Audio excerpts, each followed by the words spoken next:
Hi girls, it's Ms.Madesyn. So I thought today it would be fun to go on a little bit of a scavenger hunt that you can just go on in your own home. And it's going to be one that has to do with art. So the thing that you're going to be looking for in the scavenger hunt is line, and it is the first element of art. And it is a line. It can be a curvy line, it can be a straight line, it can be a zigzag.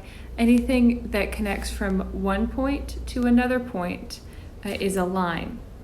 And artists use line in a lot of different ways. They use line to show shape. So if someone were drawing my face, they would use a line to show the shape of my jaw. They use it to show depth, which is how close or how far away something is.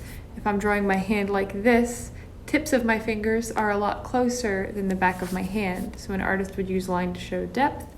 And lastly, an artist will use line to show texture. So texture refers to how something feels.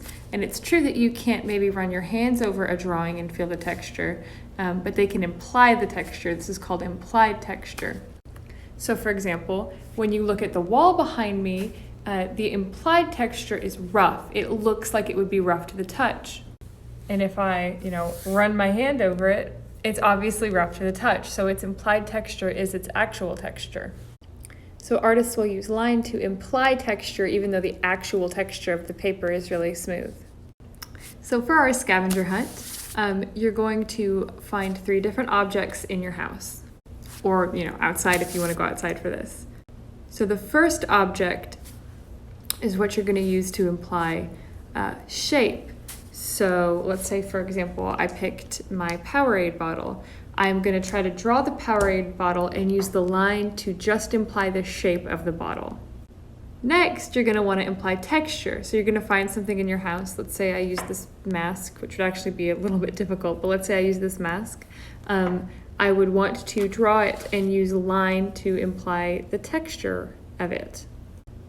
And lastly, and this is going to be probably the hardest one, you're going to want to find something in your house that you can use line to apply depth to. So you can make it look like it's going back. The easiest thing to use for this is a book because it has straight edges. So you're going to want to try to find something with straight edges. I'm going to give you a little hint. It's going to be the easiest to draw. Okay, so I'm going to go out with my mask on, of course, and I'm going to go look for some stuff in the center that I can draw to show you all what I mean by those examples. All right, so this is shape. It's pretty easy to show shape with line. This is a bottle cap.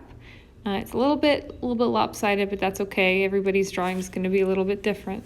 But the important thing is that the shape is similar. So I'm going to grab the bottle cap that I drew so we can compare. And they're both circles. They both have outer rings and inner rings and a little dot in the middle. So that's how you can use line to show shape. And then texture, I actually just drew a brick in the wall.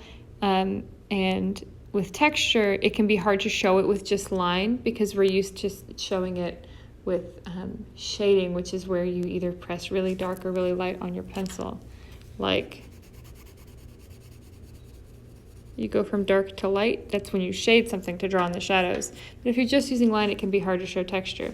But I wanted to do it like this to show you all that even super tiny little dashes or dots are considered a line because they still have a start point and an end point. So you can use little dots and dashes to show texture if you want to.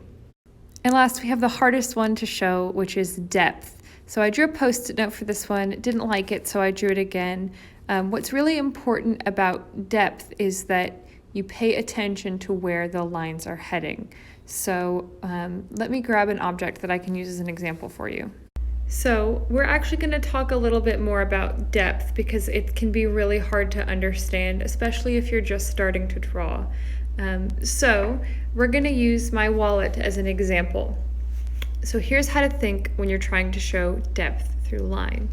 When you look at my wallet, I want you to think about what lines tell you what's closest and what lines tell you what's not.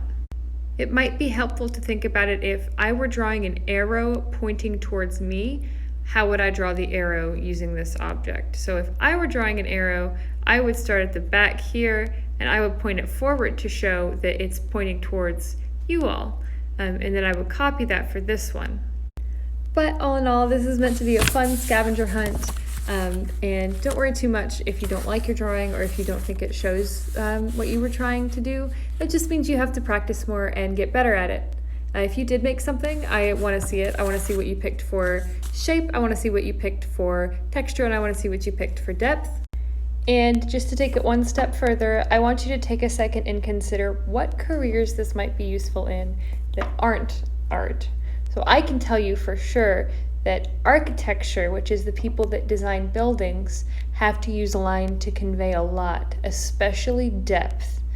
So that's one field that it would be useful in. That's one career it would be useful in. But I want you to think about it, and I want you to tell me why you picked that career field, why you think it would be useful in that one, and how they would use it in that one too. Thank you for joining me today for our little scavenger hunt activity. I hope you had fun, and I'll see you in the next video, girls. Bye!